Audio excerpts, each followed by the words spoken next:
Hi, my name is Kanal, and welcome to the Geeks of the Valley podcast, which connects with some of the brightest minds globally who are leading their respective industries today to discuss the hottest upcoming industry trends and how their work is affecting the global economy. What started off as a coffee chat has now grown into a global platform for visionaries. This morning from Istanbul, Turkey, we are excited to introduce you to the founder of Etohum, one of Turkey's leading accelerators dedicated to helping entrepreneurs turn their ideas into reality. With a rigorous selection process, Etohum carefully chooses 40 startups each year from thousands of applicants, providing them with the necessary training, mentorship, and seed investment to help them succeed. To date, Etohum has invested in over 100 startups across various industries, including e-commerce, mobile, gaming, and software.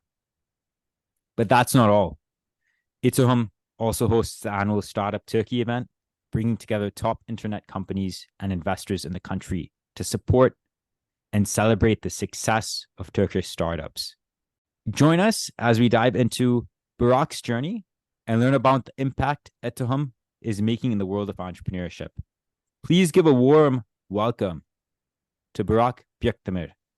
Burak, thank you so much for joining us this morning. Kunal, thank you very much for your nice words and also introduction. Burak, thank you and appreciate the kind words. How are things with you this morning in Istanbul, Turkey? It's a warm Istanbul day. So we started the week very sunny and shiny Istanbul humidity. Well, I'm very happy to hear that. Let's jump into the first question here, shall we? Yes, please. Let's go ahead. So can you tell us a little bit about your experience as a solo GP investing in Turkey? And what are some of the challenges you have faced and how have you overcome them?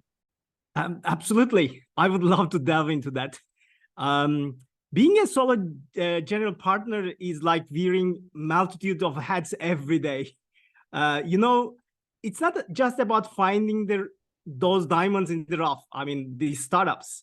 So those startups show immense promise. So it's about also about administrative tasks, coordinating with various stakeholders, and always being on your toes.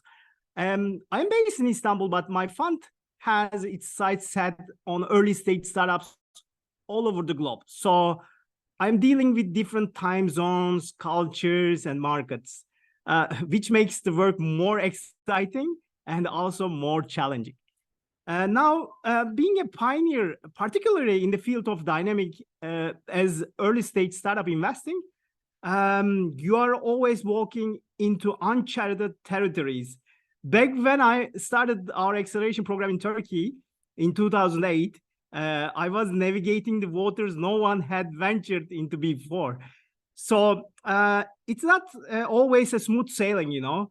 Sometimes it feels like you are trying to create a path in dense forest with just a machete. There are several stakeholders involved, especially in the early days of the ecosystems. When I established, especially our acceleration program, nearly more than 10 years ago, companies, universities, techno parks, government bodies, entrepreneurs, and fellow investors. Sometimes you are not just investing, but you are also educating, training.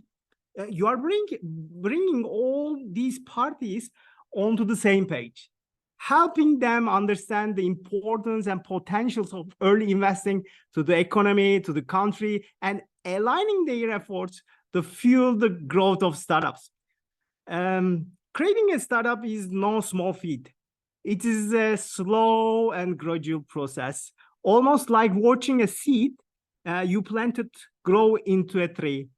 There are times when progress seems incredibly slow, but I have to remember that we are cultivating an environment that encourages innovation, fosters growth, and grooms the entrepreneurs of tomorrow.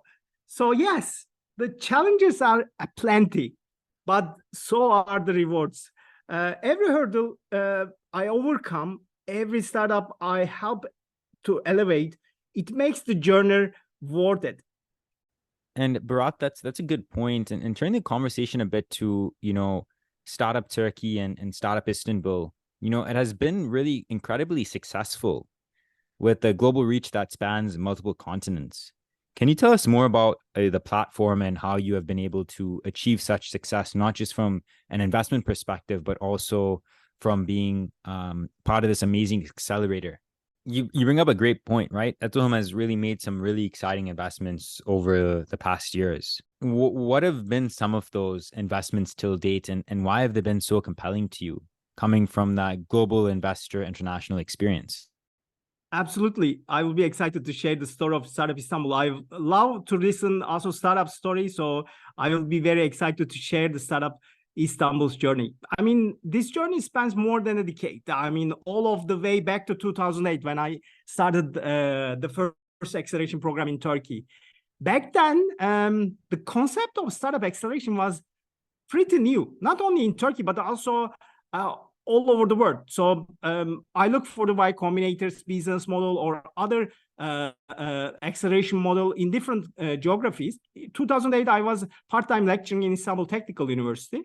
So not only for Turkey, but it was very early days of acceleration program. We were essentially starting from scratch. So of course, the business models which were successfully implemented in US couldn't fit directly to Turkish economy and Turkish unmatured ecosystem culture, especially startup ecosystem culture. So many of our stakeholders didn't fully understand what we were trying to do. And that was a challenge. In the early days, we were a local program. I mean, Etohum and our acceleration program was only for Turkish startups and Turkish entrepreneurs, Turkish investors. I mean, very few investors. We were communicating primarily in Turkish.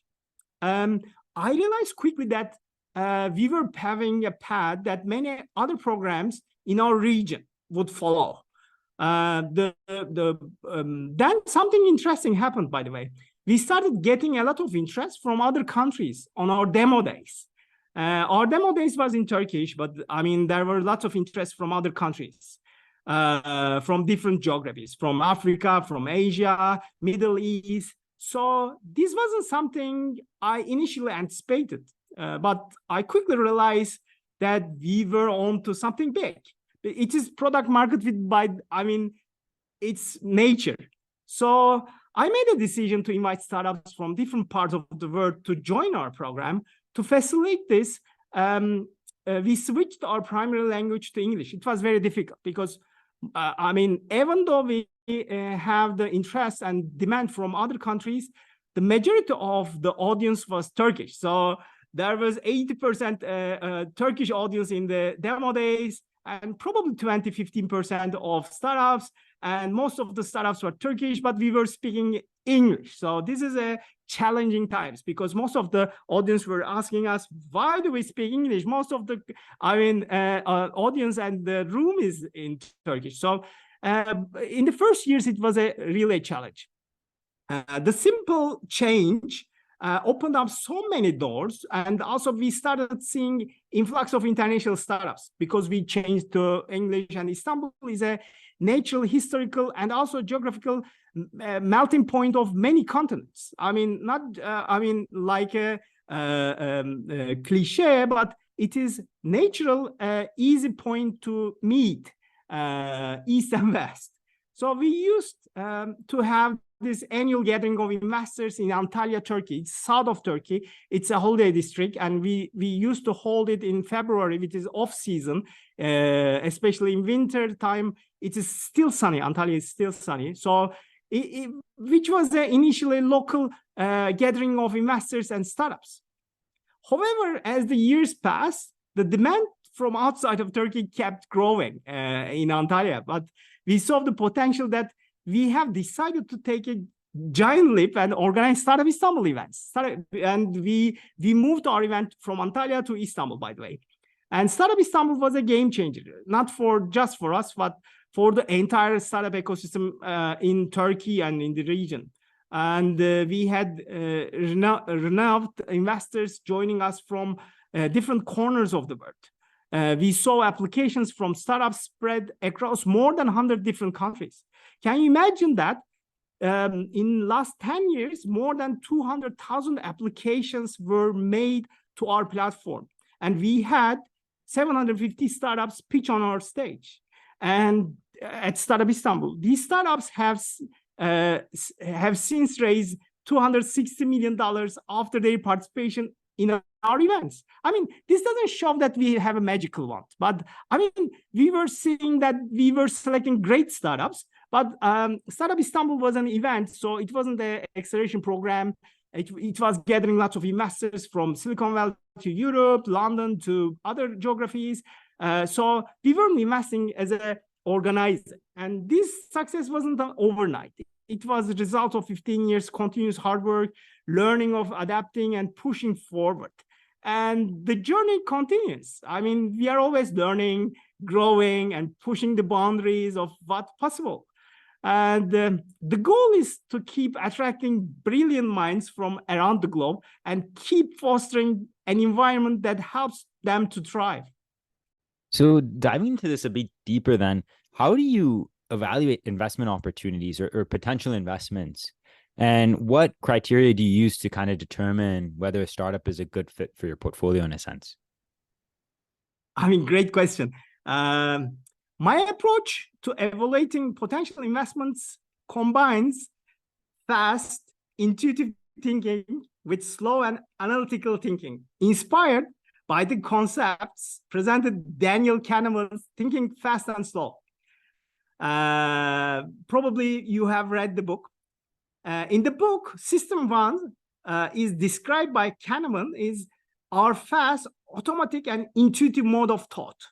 It's driven by our gut feelings and instincts. And in the investment context, it helps me evaluate things like first impressions of a founder, immediate appeal of a product, or a personal connections to the team. This is, I mean, you cannot, you feel it. It's a hunch. It's your hunch, but you cannot invest only depending on your hunch. For instance, and extroverted entrepreneur with compelling pitch can create a positive first impression, while an introverted, less charismatic entrepreneur might struggle. Likewise, I might feel an connection to the investment or a venture based on my personal relationship with the founder or close third-party recommendations with the entrepreneur. Especially trend-driven investments also come into the play, like AI, cryptocurrency, buzzwords, generate excitement in the industry. These are system one thinking. I mean, so while these fast, intuitive judgments can be very influential, they should not be sole basis for investment decisions. Most of the angel investors' failure is they decide their investments based on only system one. But there is there is system two comes in here. System two is slow, deliberate, and analytical. It's a deep thinking we do when evaluating a business model, market size, competitive landscape, and the skills of the founding team. This involves conducting thorough due diligence and risk assessments, including financial, legal, and market risks. I also consider risk diversification under my portfolio thesis, taking steps to ensure my portfolio is balanced across different sectors, stages, and risk profiles. So when it comes to making an investment decisions, it's about striking a balance between these two systems. System one can give me valuable insights, and I do factor these into my decisions. But I always counterbalance them with a careful analysis and logical thinking, leveraging system two. This blend of intuition and analysis helps me make well-rounded, informed investment decisions. I mean, so this is the framework of myself. that I have cultivated, I think, more than 10 years time. But today, of course, the meeting, especially meeting with founders, are very excited. But I do not directly invest on my decisions. I take also the other mentors and fellow investors inputs as well. So it's a both complementary, deliberate analysis of investment and also getting a strategy all over my investment strategy. Burak, those are some great points that you bring up. And recently I want to focus on one of the recent investments you've made. You invested in a company called Boost Technology, which really focuses around being a B2B commerce platform powering Africa's convenience economy. And being a global investor and having this unique perspective on emerging markets, where do you see the most promising opportunities for investment, and what really makes these markets particularly attractive, especially Africa, which people would actually, a lot of people would consider the Wild West in a way? Sure. I mean, absolutely. I love this question because it highlights the beauty of what we do as a global investor. I mean, you see, talent is universal. Talent is anywhere, and it's not confined to any one city, country, or continent. It's everywhere. And the beauty is modern connected world is that we can tap into this global talented pool like never before. And if there is one thing pandemic has highlighted, it is that you don't have to be the top 10 startup hubs to create a successful business.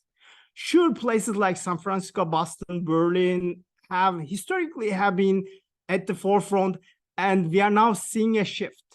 We are seeing a talented, passionate entrepreneurs sprouting all over the globe, like from Colombia to Egypt, Kenya to Mexico, and Nigeria to other geographies.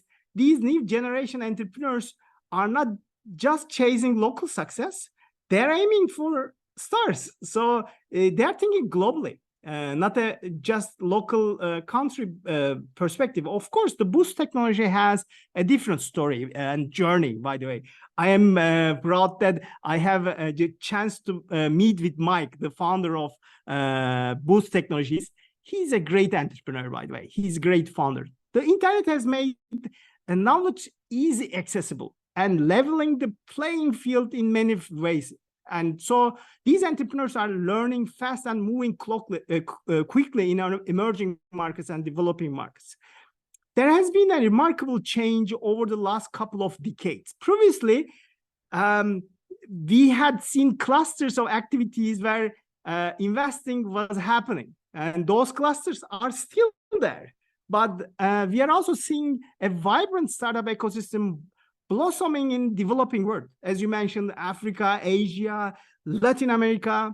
We sometimes refer those entrepreneurs immigrant founders because they often move to other countries to build their startups. But essentially, they are talented individuals from emerging economies who are making their mark on the global stage. We have a huge statistics about immigrant founders, and I think these new talented entrepreneurs in developing markets in upcoming future. As a solo GP, I cast a wide net. I am excited by the opportunities in Asia, Latin America, emerging European countries, by the way, Southeastern European countries, Africa, Middle East.